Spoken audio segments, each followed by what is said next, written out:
L'histoire commence avec une voix nous expliquant que, dans ce monde, il existe des capacités. Ces capacités sont accordées par le fruit ancestral, celui que vous voyez à l'écran. Ensuite, la scène change pour nous présenter nos protagonistes, Alena, une jolie blonde amoureuse du héros, Light. Cependant, Light rêve de devenir un grand aventurier, le meilleur de tous. Il nous révèle qu'il a ce rêve depuis son enfance. À ce moment précis, ils se dirigent vers l'église pour manger leur premier et dernier fruit ancestral. En effet, il est révélé plus tard que manger plus d'un fruit entraîne la mort. Light demande alors à Lena quel type de capacité elle souhaiterait avoir. Lena, sans hésitation, répond qu'elle aimerait obtenir une capacité qui lui permette de rester à ses côtés. En entendant cela, Light semble satisfait et lui dit qu'il espère qu'ils deviendront tous deux des aventuriers. À l'église, Lena est nerveuse, tandis que Light est confiant, persuadé qu'il réussira. Il ouvre la porte en se disant qu'il deviendra le plus grand aventurier de l'histoire. Soudain, nous voyons quelqu'un couper des raisins. Il s'agit de Light lui-même, qui rêvait autrefois de devenir aventurier. Light décrit les raisins avec enthousiasme, expliquant leur parfait équilibre entre douceur et acidité. Cependant, il se rappelle qu'il souhaitait devenir aventurier. C'est alors qu'il est révélé qu'il travaille désormais comme agriculteur, car le jour où il a mangé le fruit ancestral, il a été doté de la capacité liée au fruit. On assiste alors à un flashback datant de 3 mois, le jour où il a mangé le fruit. Une nonne blonde leur fait une brève introduction sur les fruits ancestraux, expliquant qu'en mangeant ces fruits, ils débloqueront une capacité qui les aidera dans une profession qui leur correspond. Elle rappelle également qu'il est interdit de manger plus d'un fruit, car cela entraînerait une mort instantanée. La nonne mentionne que d'autres personnes ont essayé de le faire dans le passé et qu'elles en sont mortes. Lena demande alors à Light s'il savait cela. Light répond que oui, car tout aspirant aventurier devrait le savoir. Il est révélé que chaque aventurier possède une capacité incroyable. La nonne leur dit ensuite que recevoir une capacité est une bénédiction et qu'il n'y a rien à regretter. Lena, bien que nerveuse, mange son premier fruit. Il s'avère qu'elle a été bénie avec la capacité de la Sainte de l'Épée. La nonne blonde, stupéfaite, s'approche rapidement de Lena, lui disant qu'elle n'aurait jamais pensé voir une Sainte de l'Épée naître sous ses yeux. Elle informe le groupe que Lena est une élue, une personne qu'ils attendaient depuis longtemps. Rapidement, on lui demande de notifier les guildes. Lena se tourne vers Light en lui disant qu'il débloquera probablement une capacité de combat. Ensuite, le protagoniste mange son fruit. Il découvre qu'il a été béni avec la capacité de mettre des fruits. Une capacité qui, selon lui, est très éloignée du rêve d'être aventurier, car elle lui permet de récolter plus de fruits en moins de temps et d'accélérer leur culture. Light tombe sous le choc, sa vie semblant ruinée en un instant. Il demande s'il n'existe pas un moyen de retenter l'expérience, mais la nonne, sérieuse, lui rappelle qu'il est impossible de manger un autre fruit. Elle lui reproche également de ne pas avoir écouté ce qu'elle avait dit plus tôt. Alors qu'il reste abasourdi, Lena s'approche de lui pour le réconforter, lui disant qu'elle restera à ses côtés pour cultiver des terres ensemble et construire une plantation énorme. Mais la nonne, en colère, rétorque que Lena ne doit pas gâcher son don, car sa capacité est extrêmement rare, n'apparaissant qu'une fois par décennie. Elle insiste sur le fait que Lena doit devenir aventurière pour protéger le village. Contre son gré, la nonne emmène Lena, qui, tristement, demande à Light de s'entraîner en son nom. Le flashback se termine, et on retrouve Light, résigné, devenu le meilleur cultivateur de fruits du village. Il se lève pour vendre ses fruits, tout en se disant qu'il pourrait gagner plus d'argent si sa capacité pouvait marcher sur d'autres récoltes. Sur le chemin du retour, il tombe sur un poster de Lena annonçant qu'elle a été promue au rang S en un temps record. À ce moment-là, des enfants apparaissent, partageant le même rêve que Light, devenir aventurier. Cependant, on voit que Light n'a pas abandonné son rêve et s'entraîne seul avec une épée. Il se dit que, malgré l'absence d'une capacité de combat, il trouvera un moyen de devenir aventurier. Pour se réconforter, il décide qu'il deviendra aventurier s'il réussit à couper un tronc en deux. Mais après un essai raté, il tombe au sol, réalisant qu'il n'en est pas capable. Il pense alors à Lena, se demandant si elle l'a peut-être déjà oublié, 3 mois ayant passé depuis son départ. C'est alors qu'on découvre Ayla, une fillette sans capacité, vivant avec Light. Un flashback montre que le chef du village l'a confiée à lui, et depuis, ils vivent ensemble. Ayla est devenue une sorte de bras droit pour Light, l'aidant dans les tâches ménagères. Elle lui annonce que le dîner est prêt et l'invite à le goûter. Elle lui demande comment s'est passée la récolte, et Light lui répond que tout s'est bien déroulé, en particulier grâce à sa capacité. Il lui confie qu'il économise pour acheter une épée adaptée, car il ne renonce pas à son rêve de devenir aventurier. Light explique également à Ayla qu'il a séparé les fruits bénis dans des caisses marquées par des croix et des têtes de mort, lui demandant de ne pas les manger sans son autorisation. Cependant, Ayla, inquiète, lui avoue qu'elle a utilisé l'un de ses fruits pour préparer le ragoût du dîner. Le protagoniste est choqué et demande à Ayla comment elle a pu utiliser des fruits dotés de capacités dans la nourriture. Un peu nerveuse, Ayla répond qu'ils avaient l'air délicieux. À ce moment, un flashback lui revient, Les paroles de la nonne qui disait que manger un deuxième fruit pouvait causer une mort certaine. Alors que Light commence à briller et ressent une chaleur intense, il s'effondre. Ayla accourt, paniquée. Dans ses supposées dernières paroles, Light prend la responsabilité, disant que c'est de sa faute de ne pas lui avoir expliqué les fruits dotés de capacités. Il ajoute qu'elle n'a rien fait de mal avant de mourir. Mais tout cela n'était qu'une illusion. Light revient à lui et, confus, demande pourquoi il n'est pas mort. À cet instant, il débloque la capacité tant rêvée, le pouvoir du dieu de l'épée. Simultanément, la nonne, même à distance, sent ce qui vient de se produire. De son côté, Ayla commence également à briller. Elle obtient la capacité d'évaluation, ce qui lui permet de percevoir les capacités cachées des autres. En observant Light, elle découvre qu'il est immunisé aux effets mortels des fruits grâce à sa première capacité, le maître des fruits. Cela lui a permis de manger un deuxième fruit et de débloquer la capacité du dieu de l'épée. Ayla informe Light que son pouvoir d'attaque augmentera considérablement lorsqu'il manie une épée. Light, excité, prend son épée et s'entraîne à nouveau à couper un tronc. Une lumière l'entoure, et cette fois, il réussit à le couper en deux d'un seul coup. Il réalise même que son coup a aussi sectionné un tronc plus grand situé derrière. Émerveillé, il se dit qu'il est probablement la seule personne au monde à posséder deux capacités. Le lendemain, la scène change.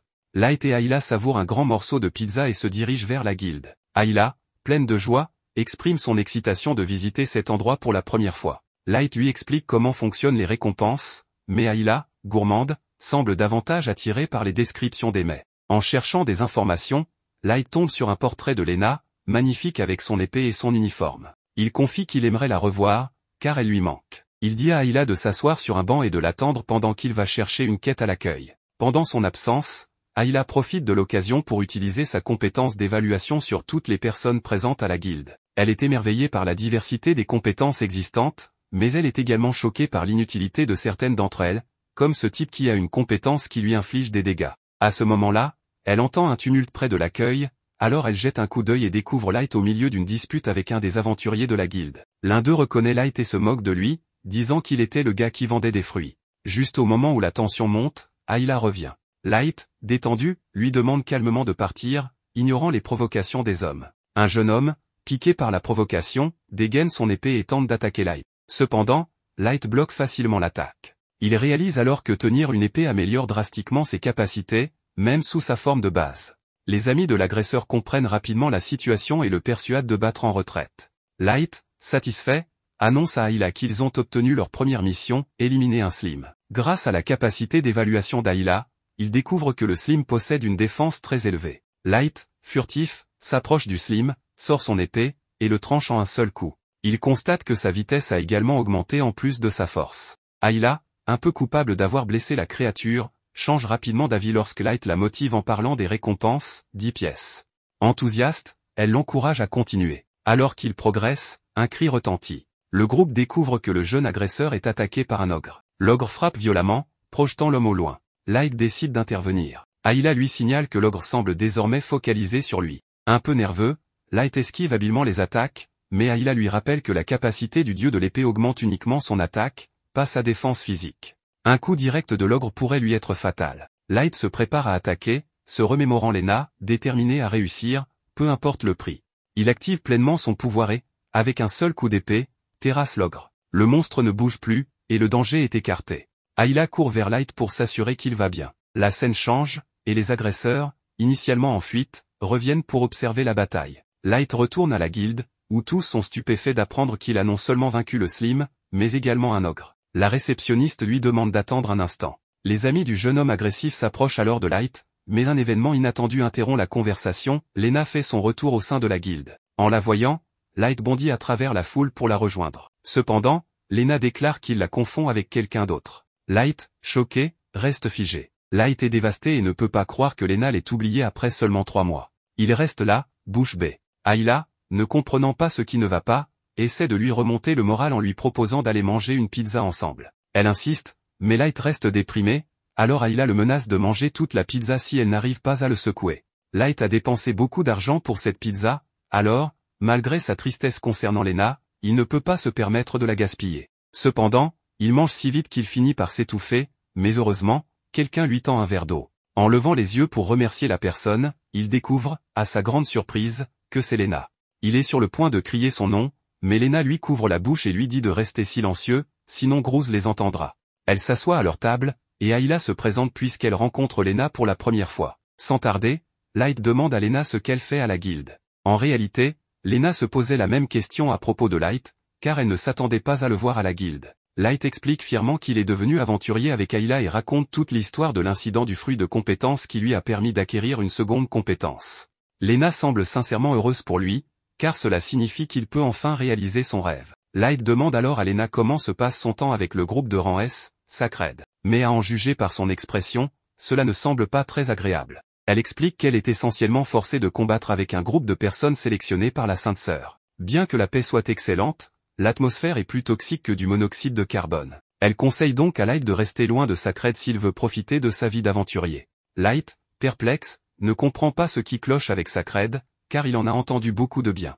Lena raconte alors un incident survenu 2 mois plus tôt, lorsqu'ils ont affronté un serpent géant. Les serpents étant faibles au feu, Groose a ordonné au mage de l'attaquer, mais ce dernier a été trop zélé et a également incendié une ferme voisine. Quand Lena a voulu signaler l'incendie pour l'éteindre, Groose n'en avait rien à faire, considérant que leur mission était accomplie une fois le serpent tué. La Sainte Sœur, informée de l'incident, s'en préoccupait encore moins, disant que seule leur gloire en tant que héros comptait. Lena ne révèle pas directement à Light les idéaux tordus de son équipe, mais il devine qu'elle est malheureuse. Il lui propose alors de se joindre à lui et à Ayla, mais elle refuse, disant qu'elle ne peut pas quitter Sacred à cause de certaines circonstances. Même si elle affirme que tout va bien, Light remarque ses larmes et sait que quelque chose ne va pas. Lena, ne voulant pas l'impliquer dans ses problèmes, quitte la table. Plus tard, Light se rend au comptoir pour récupérer sa récompense pour avoir tué l'ogre et reçoit 10 000 pièces d'or, une somme qu'il n'avait jamais vue auparavant. Cependant, il ne peut pas se réjouir, étant préoccupé par Lena. Ayla suggère alors qu'il parle directement à Groose, le chef du groupe Sacred, dont la porte du salon est ouverte. Dans le salon, Groose se vante de ses exploits devant 2 dames, racontant notamment comment il a terrassé un grizzly maléfique. La réceptionniste entre pour l'informer qu'un village a porté plainte contre lui. Ils affirment que l'attaque de feu utilisée par Sacred a asséché leur réservoir d'eau. Groose balaie la plainte en prétextant que les dommages collatéraux sont inévitables. En réalité, il prend plaisir à causer des problèmes aux faibles, qu'il considère comme insignifiants. Light, ayant tout entendu, est furieux. Il exige que Groose libère Lena de Sacred, voyant qu'elle souffre, mais Groose ne le prend pas au sérieux et appelle la sécurité pour expulser Light du salon. Ayla se précipite aux côtés de Light pour lui demander s'il va bien, et Light répond qu'il n'a rien de grave. Cependant, les autres aventuriers avertissent Light qu'il ne faut pas provoquer Groose. Même s'il est exécrable, l'énervé reviendrait à s'attirer les foudres de la Sainte Sœur. Et si elle a une dent contre vous, vous pouvez dire adieu à votre carrière d'aventurier. Le lendemain, tous les membres de Sacred se réunissent dans le salon, où ils savourent leur grandeur autoproclamée. Lena, cependant, repense à ce que Light lui a dit à propos de quitter Sacred si cela la rendait si malheureuse.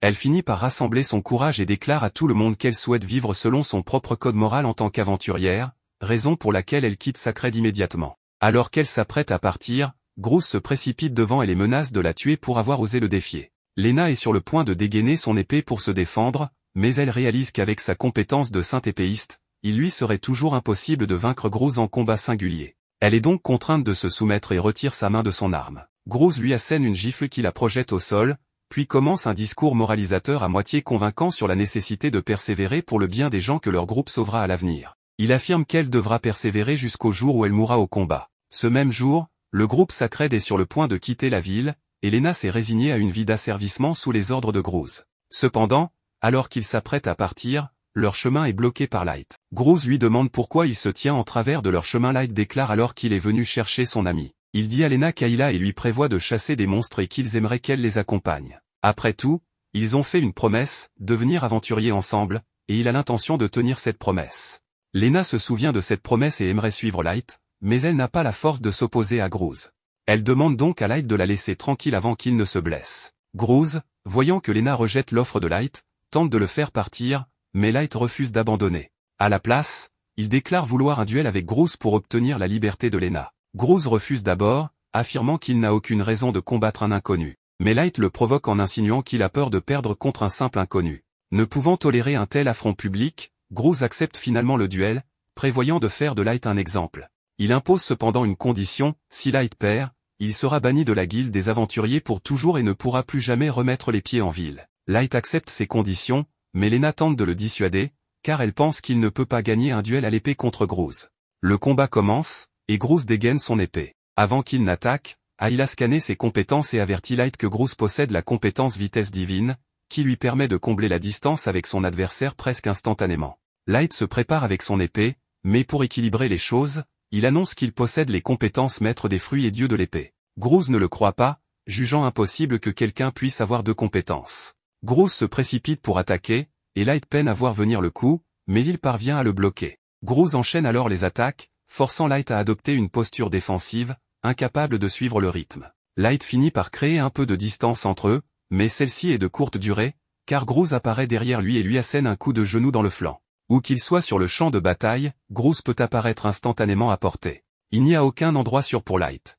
Light reconnaît que Groose est incroyablement fort, mais il refuse d'abandonner et charge à nouveau. Malheureusement, Groose esquive son attaque et, profitant du déséquilibre de Light, détruit son épée. Avec son arme détruite, Light semble en mauvaise posture. Pourtant, Groose, magnanime, propose d'épargner Light si Lena jure de lui être loyale pour le reste de sa vie. Mais Light assure à Lena qu'elle n'a pas à s'inquiéter, car il trouvera un moyen de gagner. Face à la foi que Lena place en lui, Light refuse de céder. Ne trouvant pas d'arme, il emprunte un balai à un spectateur pour continuer le combat. Groose pense que Light se moque de lui, et il n'a pas tout à fait tort, car Light aurait facilement pu emprunter l'épée de Lena. Pourtant, Light est pleinement convaincu qu'il peut vaincre Groose avec ce balai. Il commence alors à visualiser le balai comme une épée et se prépare aux attaques de Groose. Jusqu'à présent, Light était en difficulté parce qu'il se concentrait trop sur les mouvements de Groose. Cependant, grâce à sa compétence de dieu de l'épée, il possède des réflexes incroyables. Cette fois, il décide de se laisser guider par son instinct et d'attaquer au bon moment.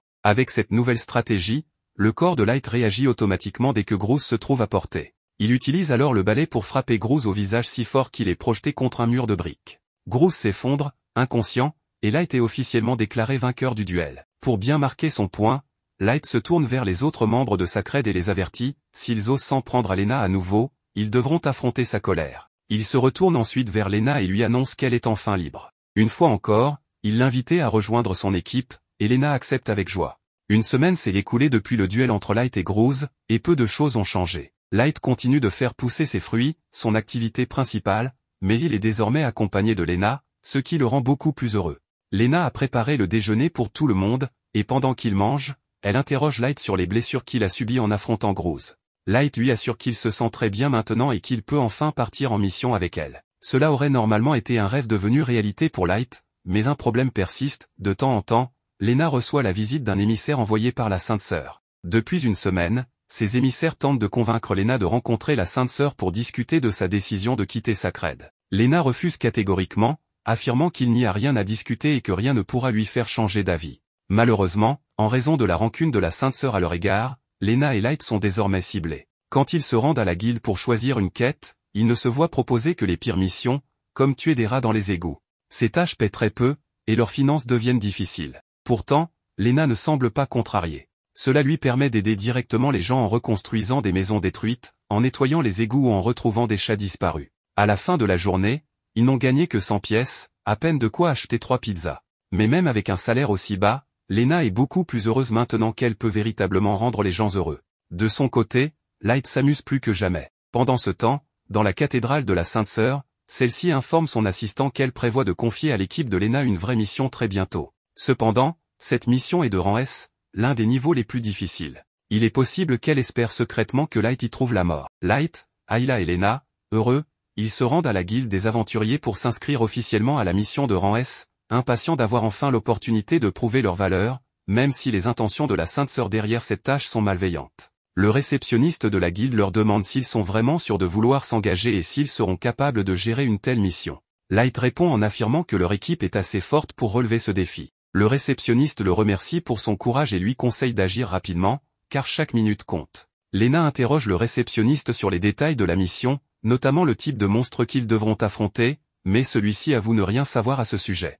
Il explique que, il y a 2 mois, une équipe d'aventuriers s'était rendue dans la vallée obscure pour effectuer un recensement des monstres, mais n'était jamais revenue, disparaissant complètement. Pour les retrouver, d'autres équipes d'aventuriers avaient été envoyées, mais elles aussi avaient disparu, l'une après l'autre. Au total, 18 aventuriers de rang AB ont disparu en 2 mois, ce qui fait hésiter Light, qui ne s'attendait pas à une mission aussi imprévisible et effrayante. En consultant la liste des aventuriers disparus, Lena reconnaît certains d'entre eux comme ses anciens mentors, ceux qui lui ont tout appris lorsqu'elle a commencé sa carrière d'aventurière dans cette ville. Personne ne sait ce qui se passe dans cette région, et la seule information connue est que tous les aventuriers disparus se sont rendus dans l'ancien manoir du comte de Mont.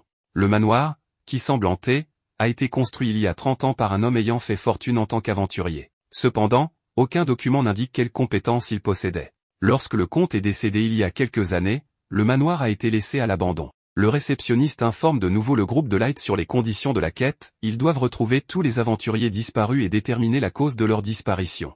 En apprenant tout cela, Lena est convaincue que la Sainte Sœur leur a attribué cette mission pour les faire disparaître à leur tour. Elle demande au réceptionniste pourquoi la guilde proposerait une telle quête, qui n'est même pas adaptée aux aventuriers de rang B, et encore moins à des novices comme Light et Ayla. Le réceptionniste est d'accord avec Lena, mais explique qu'il ne peut rien y faire, car cette mission a été imposée par les supérieurs. Lena envisage alors de se retirer, mais Light a d'autres plans, il est intrigué par l'idée de se rendre dans cette vallée mystérieuse et encore plus par celle d'explorer le fameux manoir hanté.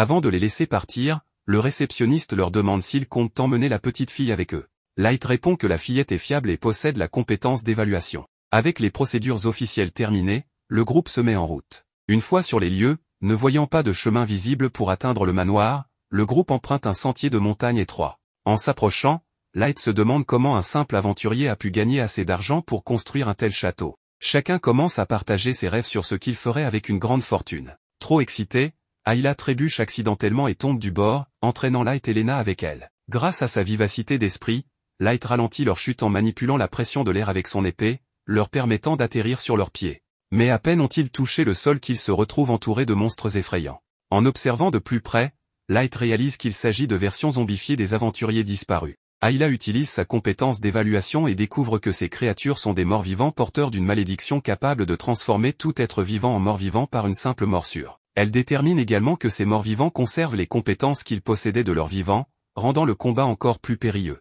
Light hésite, ne voulant pas blesser ses compagnons aventuriers transformés, mais cette hésitation manque de lui coûter cher lorsqu'un zombie s'approche dangereusement pour le mordre. Heureusement, Lena intervient à temps, éliminant la créature tout en priant pour le repos de son âme. Elle convainc Light que la seule façon de libérer ces pauvres âmes est de les envoyer dans l'au-delà. Light finit par accepter, mais lorsque les rangs des morts-vivants commencent à grossir, il décide de les ignorer pour se réfugier à l'intérieur du manoir. Cependant, ils y trouvent encore plus de morts-vivants les attendant. Imperturbable, Lena se lance dans une démonstration de son incroyable maîtrise de l'épée, laissant Light et Ayla impressionnés. Cette démonstration rappelle à Light que son ami d'enfance est toujours plusieurs pas devant lui. Pour devenir son égal, il décide de redoubler d'efforts et se joint à elle dans la bataille, éliminant les monstres à ses côtés. Cependant, dans l'excitation du combat, il oublie de protéger Ayla, qui se retrouve menacée par un mort-vivant en armure. Lena intervient une fois de plus, frappant avec précision les failles de l'armure et neutralisant l'ennemi d'un seul coup. Avec le rez-de-chaussée dégagé, Lena propose de monter au 2e étage.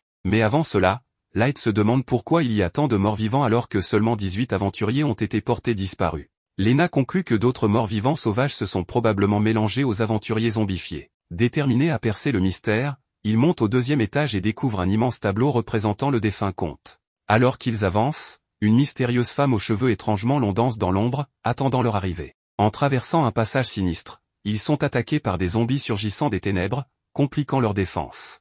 Light remarque que certains zombies semblent agir de manière autonome. Ayla utilise sa compétence d'évaluation et découvre que les zombies sont contrôlés, probablement par un maître. En examinant les environs, Light remarque des fils de toile d'araignée menant à un couloir sombre. Ayla confirme que ces fils transmettent de la magie aux zombies. Comprenant que le maître des zombies se trouve probablement au bout du couloir, il décide de foncer. Ils arrivent devant une grande portée, en l'ouvrant, découvrent une pièce vide. Lena leur apprend qu'il s'agit d'une salle de bal. Pendant que Light s'égare dans des pensées absurdes sur le sport, la maîtresse des zombies, la femme dansante, se dévoile. Elle les accueille en affirmant qu'elle les attendait depuis longtemps. Light, se sentant héroïque, exige de savoir qui elle est. Sans tarder, elle se présente, Dratna, membre d'un groupe maléfique appelé Black Swan. Alors que Light sous-estime Dratna en pensant qu'elle serait une proie facile, il se rend compte trop tard qu'il est entouré d'une armée de zombies, prêts à faire face à une confrontation terrifiante. Ayla, grâce à sa compétence d'évaluation, découvre rapidement que Dratna est une nécromancienne capable de contrôler des corps sans vie et des monstres de type esprit. Elle peut également utiliser les compétences de ces créatures, ce qui la rend redoutable. En apprenant que ses pouvoirs ont été démasqués, Dratna s'imagine déjà faire taire Ayla, qu'elle considère comme un agaçant perroquet bavard. Light, réalisant que le combat sera difficile, tente d'éviter une confrontation en essayant de convaincre Dratna de se joindre à eux. Mais à sa grande surprise, elle révèle que sa mission est de mettre fin à sa vie misérable. Sans perdre de temps, elle envoie des zombies l'attaquer depuis les hauteurs, mais Light les tranche avec habileté. Il lui demande qui l'a envoyé, mais elle refuse de répondre tout en se préparant à une attaque. En parallèle, Light interroge Lena au sujet de Black Swan. Elle avoue ne jamais avoir entendu parler de ce groupe ni de quelqu'un possédant des compétences de nécromancie comme celles de Dratna. Agacée par leurs questions, Dratna passe à une attaque totale. Tandis que les monstres se jettent sur eux, Light et Lena les éliminent un à un. Observant leur coordination, Dratna décide de les séparer en envoyant Brock et Shura, deux anciens amis de Lena, transformés en zombies. En voyant ces visages familiers, Lena est submergée par l'émotion et reste figée. Ayla, inquiète, rappelle à Lena que ces zombies possèdent des compétences redoutables, Brock a des griffes acérées, et Shura peut créer des doubles d'elle-même lors de ses attaques. Mais Lena, perdue dans ses souvenirs de leurs moments passés ensemble, hésite à les affronter. Pendant ce temps, Dratna, furieuse de l'intervention d'Ayla, envoie des zombies pour l'attaquer. Heureusement, Light intervient à temps, défendant Ayla tout en combattant les assauts incessants des créatures. Malgré la difficulté de protéger Ayla tout en se battant, il tient bon. De son côté, Lena se remémore l'accueil chaleureux que Brock et Shura lui avaient réservé lorsqu'elle était arrivée dans la ville sainte. Résolue à leur offrir un dernier hommage digne, elle coupe les fils magiques qui les contrôlent avant de leur donner un repos définitif. Avec ses anciens amis enfin en paix, Lena se retourne pour voir Light et Ayla toujours aux prises avec les zombies. Light, épuisé après avoir affronté de nombreux ennemis, se rend compte qu'il est difficile de combattre tout en protégeant Ayla. C'est alors qu'une idée lui traverse l'esprit, les zombies ont-ils été créés par nécromancie? Ayla utilise son évaluation sur Dratna et confirme que cette dernière ne peut que contrôler les zombies, sans pouvoir en créer. Une nouvelle question surgit, d'où viennent ces créatures? Avant qu'Ayla puisse approfondir sa recherche, Dratna, sentant que son secret est en danger, envoie d'autres zombies attaquer Ayla. Mais Light intervient de nouveau, protégeant Ayla et lui demandant de grimper sur son dos. Ensemble, ils continuent de repousser les zombies tout en espérant mettre fin au règne de Dratna et rendre ses âmes à leur véritable maître dans l'au-delà. Light poursuit sa lutte acharnée tandis qu'Ayla tente de découvrir pourquoi il y a tant de morts vivants. Light, pour offrir une meilleure vue à Ayla, s'élance et se suspend à un chandelier, mais n'étant pas habitué à l'effort physique, son bras commence à lui faire mal. Heureusement, Ayla parvient à trouver un mort-vivant qui utilise la magie d'invocation. Dratna remarque qu'ils sont sur le point de percer son secret, alors que Light est choqué de voir que le mort-vivant invoquant les zombies c'est nul autre que le comte lui-même. De plus, sur l'un des balcons se tient une figure terrifiante ressemblant à un dieu de la mort ou une faucheuse, un monstre dangereux qui transforme les vivants en morts-vivants. La créature attaque Light, mais il parvient à esquiver, sachant que tout contact avec sa boue ou sa faux le condamnerait à devenir un mort-vivant. Les garçons pensent que Dratna contrôle la faucheuse, mais elle révèle que c'est en réalité le comte qui l'a invoqué. Cependant, il est finalement devenu un mort-vivant à cause de son propre monstre. Light comprend alors que les disparitions ont commencé parce que le comte invoquait la faucheuse. Tous les aventuriers venus sur place ont rencontré une fin tragique face à elle. Troublé, Light se demande pourquoi un aventurier aussi accompli que le comte aurait invoqué un tel monstre. Dratna lui explique que Light est naïf, cherchant toujours à voir le bon côté des choses. Elle lui demande s'il connaît les compétences tabous, précisant que leur possession entraîne le rejet et la haine des autres. L'invocation, compétence du comte, est l'une de ses aptitudes tabous. D'abord traité en héros grâce à son pouvoir, le comte a commencé à susciter la méfiance lorsqu'il a invoqué des monstres puissants. Les gens ont alors imaginé qu'il pourrait un jour se retourner contre eux, ce qui a conduit le peuple et le gouvernement à le craindre et à l'accuser à tort de trahison. Light comprend que le comte s'est réfugié dans ce lieu isolé pour fuir cette persécution. Dratna raconte que malgré cela, des assassins ont continué à venir pour l'éliminer, sous prétexte d'enquêter sur la densité des monstres. Le comte aurait peut-être invoqué le monstre pour effrayer les intrus, ou peut-être avait-il décidé qu'il était temps que tous périssent. Light découvre avec surprise que la guilde ne leur a jamais parlé de cette histoire. Dratna, satisfaite, lui révèle qu'avec sa compétence de nécromancienne, elle peut contrôler l'invocateur et manipuler un nombre infini de marionnettes. Light, inquiet, réfléchit aux conséquences de sa propre compétence, maître des fruits, qui lui permettrait d'obtenir des capacités infinies. Il craint de connaître le même sort que le comte. Ayla lui demande s'il va bien, et Light décide de se concentrer sur la protection d'Ayla. Alors que Light continue de combattre les morts vivants, il révèle à Ayla qu'il n'attaque qu'avec un schéma précis jusqu'à ce qu'il reçoive de nouvelles instructions. Cela lui donne l'idée de détourner l'attention de Dratna, permettant ainsi à Lena de détruire la faucheuse. Dratna est bouleversé de voir son monstre vaincu, et Light élimine rapidement le comte.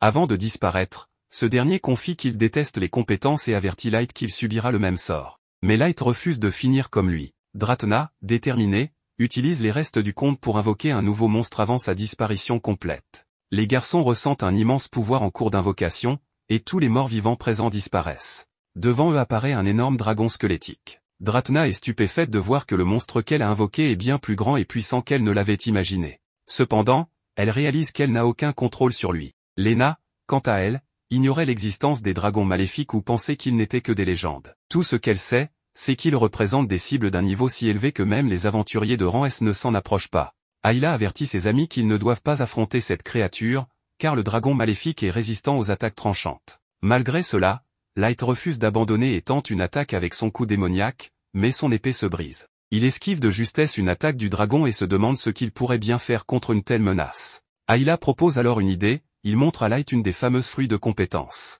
Lena, surprise, demande pourquoi Ayla possède un tel fruit, tandis que Dratna, impressionnée par le dragon qu'elle ne peut contrôler, finit par s'évanouir. Un mystérieux individu surgit à ce moment et emporte Dratna. Le dragon maléfique attaque les garçons. Light, après avoir esquivé, déclare qu'il n'a d'autre choix que de manger l'un des fruits dans l'espoir d'obtenir une compétence utile. Lena s'oppose à cette idée, la jugeant trop risquée, car le fruit pourrait lui conférer une compétence incompatible avec ses aptitudes. Light lui répond qu'ils n'ont pas d'autre alternative et qu'il ne craint rien grâce à sa compétence de maître des fruits, qui le rend immunisé contre leur poison.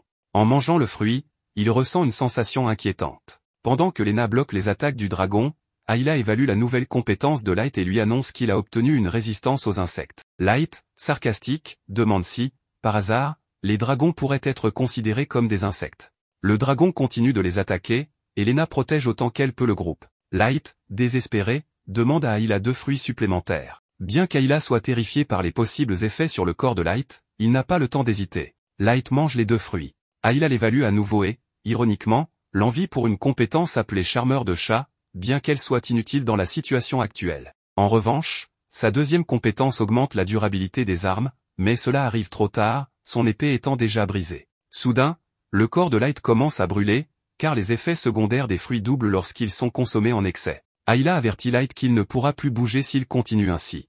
Pendant ce temps, la lame de Lena se brise également. Elle se sent impuissante, car ses attaques n'ont aucun effet sur le dragon. D'un coup de queue, le dragon projette Lena contre un mur. Light, acculé, mange un dernier fruit dans l'espoir d'obtenir une compétence utile. Sa main commence à briller, le laissant stupéfait. Alors que Lena est au bord de l'inconscience, Light distrait le dragon en lui lançant une pierre pour attirer son attention. Il s'excuse auprès de Lena pour son retard. De l'autre côté, nous voyons la sœur sacrée, furieuse, observant son miroir avec colère. Revenant au garçon, Lena demande à Ayla quelle compétence Light a obtenue. Cette dernière révèle qu'il s'agit de la compétence fée du sommeil, capable d'endormir toute personne inhalant sa poussière. Light tente alors d'endormir l'énorme dragon, mais celui-ci lutte pour rester éveillé et commence à provoquer des ravages. Ayla informe Light que le dragon dissipe la poussière avant qu'elle ne l'atteigne. En apercevant la pointe de son épée sur le sol, Light demande à Ayla jusqu'à quelle distance la poussière de sommeil peut s'éloigner de lui. Elle répond que la limite est de 3 mètres. Avec cette information, Light saisit la pointe de son épée et la lance au plafond, provoquant son effondrement. Il utilise les débris comme impulsion pour s'approcher du dragon. Désormais suffisamment proche, le dragon ne peut plus éviter la poussière de sommeil et finit par s'endormir. Enfin, Light rejoint Lena et Ayla et leur annonce qu'il est temps de quitter cet endroit. Alors que tout commence à s'effondrer autour d'eux, Lena aperçoit un objet au sol, le ramasse et s'échappe avec ses compagnons juste avant que le château ne s'écroule complètement. Une fois dehors, Light suggère qu'il est temps de récupérer leur récompense, de se reposer et de savourer un bon repas. Cependant, dans une scène suivante, alors qu'ils reviennent en ville, Light est visiblement en mauvais état. Il s'accroche aux rênes du cheval, tentant de tenir bon. Un peu plus tard, ils atteignent enfin la ville. Lena demande aux gardes d'ouvrir les portes, et Light en profite pour remercier Ayla, reconnaissant que sans elle, il n'aurait pas réussi. Il s'apprête également à féliciter Lena, mais s'effondre avant d'y parvenir, provoquant l'inquiétude des 2 filles. Pendant ce temps, dans le sanctuaire de la sœur sacrée, on découvre que c'est elle qui avait envoyé Dratna pour éliminer Light. Elle interroge l'associé de Dratna sur ce qu'il pense du maître des fruits. Celui-ci répond qu'il a été surpris de voir Light vaincre le dragon maléfique, mais qu'il estime que Light ne représente pas une menace pour Black Swan. Après son départ, la sœur sacrée admet qu'elle ne s'attendait pas à ce que Light soit si puissant. Elle se demande si cela provient du pouvoir de la prieuré ou de quelque chose d'encore plus spécial. En ce moment, notre groupe passe une journée très paisible à la maison, et la petite Ayla est en train de s'occuper du champ, pendant que Lena prend une bonne douche. Peu après, on peut voir les 2 filles dans la cuisine, contentes de pouvoir se débrouiller seules sans l'aide de Light. Alors qu'elles se réjouissent, soudain, le protagoniste fait une entrée fracassante dans la cuisine disant qu'il va bien. Mais les filles l'emmènent immédiatement se reposer, car il doit récupérer autant que possible. Rappelons qu'il a mangé 4 fruits d'un coup, ce qui a évidemment eu des conséquences. Pour l'instant, qu'il le veuille ou non, il doit rester alité. Bien sûr, on lui a préparé un repas excellent pour l'aider à se remettre. Alors qu'elles attendent que Light se repose, les deux filles sont convoquées par la guilde des aventuriers pour donner des détails sur le dragon maléfique. Elles doivent donc s'absenter un moment. À leur arrivée, la réceptionniste leur annonce que dans 1 heure, Lena devra se présenter en salle d'audience. Oui, dans 1 heure seulement. Et pour ne rien arranger, Ayla ne pourra pas l'accompagner, car elle n'est pas enregistrée comme aventurière. Sans trop de complications, la blonde décide de l'inscrire sur le champ. Bien entendu, les critiques et commentaires ne tardent pas à fuser. Même Ayla se sent un peu mal à l'aise, pensant qu'elle n'a pas du tout sa place ici. Mais Lena balaie ses inquiétudes en lui affirmant qu'elle possède une capacité très utile et qu'elle est incroyablement intelligente. Lena comprend que, vu son âge, Ayla puisse se soucier de son image. Alors, elle décide de l'emmener faire du shopping et, bien sûr, elle lui paiera tout. Après avoir dégusté de bonnes glaces, elles explorent plusieurs boutiques et finissent par en trouver une qui les intrigue. Lena hésite sur ce qu'elle pourrait contenir, mais Ayla entre sans se poser de questions. Pourtant, la blonde insiste sur le fait qu'elle devrait plutôt aller dans une boutique moins suspecte. De manière inattendue, Ayla remarque une pierre qui ne semble avoir rien de spécial, mais affirme qu'il s'agit en réalité d'un diamant brut. Et oui, messieurs dames, Ayla est aussi capable d'évaluer des objets. Le vendeur lui-même doute que ce soit un diamant, car il semble terne et personne ne l'a jamais acheté. Pourtant, Lena décide de l'acheter immédiatement. Elle se dirige ensuite vers une boutique de vêtements. Cependant, en arrivant, la vendeuse suppose que c'est Lena qui cherche une nouvelle tenue et commence à lui faire essayer plusieurs pièces sans même lui demander son avis. Finalement, Lena explique qu'elle n'a pas besoin de nouveaux vêtements, car la vraie cliente est Ayla. La vendeuse lui propose un ensemble, mais Ayla refuse, préférant quelque chose qui lui donne l'air d'une véritable aventurière, comme Lena. Après un long moment, les filles peuvent enfin se rendre à la salle d'audience de la guilde. Ayla arbore désormais une toute nouvelle tenue. Pendant ce temps, notre protagoniste ne peut pas passer la journée entière à dormir. Il commence donc à faire de l'exercice, mais la fée du sommeil le réprimande, estimant qu'il devrait plutôt se reposer pour récupérer. Lui, de son côté, a du mal à accepter que tout le monde félicite Lena et Ayla pour avoir vaincu le dragon maléfique. Ce n'est pas qu'il soit jaloux ou quoi que ce soit, mais il aimerait lui aussi recevoir des éloges. Cela semble inévitable, le protagoniste veut se rendre à la guilde. En chemin, la réceptionniste avoue être rassurée de voir Lena ici, car ils ont besoin de recueillir le maximum d'informations sur le dragon. Lena répond qu'elle les aidera autant que possible, mais dans son esprit, elle nous confie qu'elle ne compte pas simplement donner des informations et partir comme si de rien n'était. Elle a accepté cette invitation pour découvrir d'où vient Dratna. Il est évident que quelqu'un lui a ordonné d'éliminer tout le groupe, et la guilde des aventuriers savait aussi qu'ils allaient à la demeure du comte. Il est donc fort probable que les gros bonnets qui les ont engagés soient impliqués dans toute cette affaire. En ce moment, leurs armes sont en train d'être confisquées, mais Lena prévoit de mentionner à la fois Dratna et Black Swan pour observer la réaction de ces types. Finalement, ils peuvent entrer dans la salle d'audience, où les membres des 4 bureaux les attendent. La réceptionniste explique que la guilde est le cœur de la cité sainte et qu'elle se compose de 4 bureaux, chacun dirigé par l'un des chefs présents à cette réunion. En résumé, ils sont face aux figures les plus puissantes de la guilde. L'une d'eux, nommée Chapeau Fleuri, est la chef des recherches, chargée d'étudier les monstres et leur densité. Ensuite, il y a Barbe Tigre, le chef de la sécurité, responsable du maintien de l'ordre public. Puis, vient le Fossoyeur, le chef des finances, qui gère les récompenses et l'économie de la guilde. Enfin, la dernière est la chef des inspections, chargée de maintenir l'ordre au sein de la guilde. Il s'agit de la Sœur Sacrée. Cette dernière félicite Lena pour son excellent travail dans le manoir du comte de Monte et se dit ravie qu'elle soit saine et sauve. Ayla ne connaît pas cette femme, alors la réceptionniste lui explique qu'elle est celle qui fait régner l'ordre dans toute la guilde, pratiquement la personne la plus importante et influente du lieu. Cette révélation excite Ayla, qui décide immédiatement d'utiliser sa capacité d'évaluation sur la nonne, mais quelque chose l'intrigue. Cependant, la Sœur Sacrée souhaite que Lena commence à parler du dragon maléfique. Lena, avant toute chose, exprime une question. Dans le manoir qu'on leur a demandé d'inspecter, une femme du nom de Dratna, appartenant à Black Swan, les a attaqués. C'est pourquoi elle aimerait savoir si l'un des présents a la moindre information sur cette femme ou sur le groupe Black Swan. La nonne répond qu'elle a vu de nombreux aventuriers, mais que ces noms ne lui disent rien. Les autres chefs non plus n'ont aucune idée à ce sujet. La Sœur Sacrée enchaîne alors en disant que la priorité actuelle est de savoir où se trouve le dragon maléfique. Lena vient de remarquer que cette femme a littéralement esquivé sa question. La nonne insiste sur le fait qu'ils doivent retrouver le dragon et prendre les mesures nécessaires pour l'éliminer. Elle se tourne vers la chef des recherches, qui explique avoir envoyé un oiseau en reconnaissance, mais que le dragon n'est plus au manoir. Si seulement ils avaient une partie de son corps, ils pourraient peut-être en suivre la trace grâce à son pouvoir magique. Lena leur demande alors d'observer ce qu'elle tient dans ses mains. Il s'agit d'un objet qu'elle a ramassé en quittant le manoir, et Ayla précise qu'il s'agit d'une écaille du dragon. La Sœur Sacrée n'a pas l'air d'apprécier cette révélation, mais la chef des recherches, elle, est fascinée. Elle n'en a jamais vu auparavant et sait qu'avec cette écaille, ils pourront retrouver le dragon maléfique. Cependant, Lena déclare qu'elle ne leur donnera l'écaille que s'ils lui permettent de consulter tous les rapports en lien avec Dratna. Les chefs sont stupéfaits qu'elle ose leur imposer une condition, mais la jeune femme aux cheveux verts ne voit aucun problème à cela. Après tout, l'écaille est désormais leur priorité absolue. Tous les autres approuvent son raisonnement, mais la sœur sacrée l'avertit, avoir accès à ces documents ne garantit pas qu'elle y trouvera ce qu'elle cherche. Bien sûr, cela n'a aucune importance pour Lena. Avec tout cela décidé, Chapeau Fleuri active alors sa capacité œil de l'érudit, qui lui permet de voir n'importe quel texte écrit. Elle commence immédiatement à lire. Il y a 12 ans, dans la ville lacustre d'Athina, une fille du nom de Dratna Belluri a obtenu un fruit de compétence qui lui a conféré le pouvoir de nécromancie. Lena demande alors qui a évalué cette fille. Et la réponse tombe, c'était la sœur sacrée. Maintenant, la blonde sait qu'il y a un lien entre elles, mais la sœur sacrée rétorque que ce n'est pas surprenant, elle accorde des compétences à plus de 1000 personnes par an, il serait absurde de se souvenir de chacune d'elles en particulier. Lena sait qu'elle ne peut pas argumenter contre ça, mais au moins, elle a une piste, ce qui est déjà une avancée précieuse. La sœur sacrée la remercie pour cette information si précieuse, mais annonce que, dès maintenant, les registres de Luxuria seront effacés. Cette déclaration est impensable pour Lena et Ayla, qui demandent pourquoi. La nonne explique alors que Gruz, le chef de Sacred, les a dénoncés. Il affirme que Light a recruté Lena illégalement et par la force pour qu'elle rejoigne son groupe. Les personnes présentes ont du mal à croire que le protagoniste ait pu faire une telle chose.